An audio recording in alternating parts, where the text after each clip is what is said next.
প্রথম রোজা। সারাদিনের ক্ষুধা তৃষ্ণার পর যখন সূর্য ঢলে পড়ে, ঠিক সেই মুহূর্তটাই হচ্ছে দোয়া কবুলের সেরা সময়।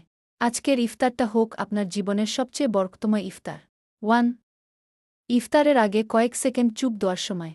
রাসূল বলেছেন, রোজাদারের দোয়া কখনোই ফেরত দেওয়া হয় না গে। এই সময়টা ফাঁকা যাবে না। মনে মনে বলুন, হে আল্লাহ, আজকের রোজাটা কবুল করে নিন।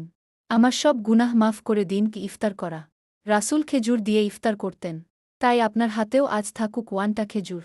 এতে শূন্যত পূর্ণ হবে, বরকত বাড়বে। 3. ইফতারের দোয়া। ইফতারের সময় আসল দোয়া। আল্লাহুম্মা লাকা সুমতু ওয়া আলা রিয়েকিকা আফতারতু। হে আল্লাহ, তোমার সন্তুষ্টির জন্যই রোজা রেখেছি, তোমার রিয়েকেই ইফতার করছি। 1. ইফতারের আগে কয়েক সেকেন্ড চুপ দেওয়ার সময় আদায়। ইফতার শেষ করার সাথে সাথেই মাগরিব নামাজ পড়ুন। নামাজ হল রোজার চাবিকাঠি। স্বর। গরিবকে ইফতার করালে দ্বিগুণ সওয়াব। যদি পারেন, আজ 1 জনকে ইফতার করান। রাসূল বলেছেন, যে রোজাদারকে ইফতার করাবে সে রোজাদারের সওয়াবের সমান সওয়াব পাবে। কি করছি। 4. ইফতারের পর আলহামদুলিল্লাহ।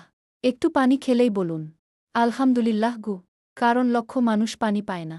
আপনাকে আল্লাহ দিয়েছেন, এটা বড় নেয়ামত। দোয়ার সময়। রাসূল বলেছেন, রোজাদারের দোয়া কখনোই ফেরত দেওয়া হয় না গে। এই সময়টা ফাঁকা যাবে না। মনে মনে বলুন, হে আল্লাহ, আজকের রোজাটা কবুল করে নিন। আমার সব গুনাহ মাফ করে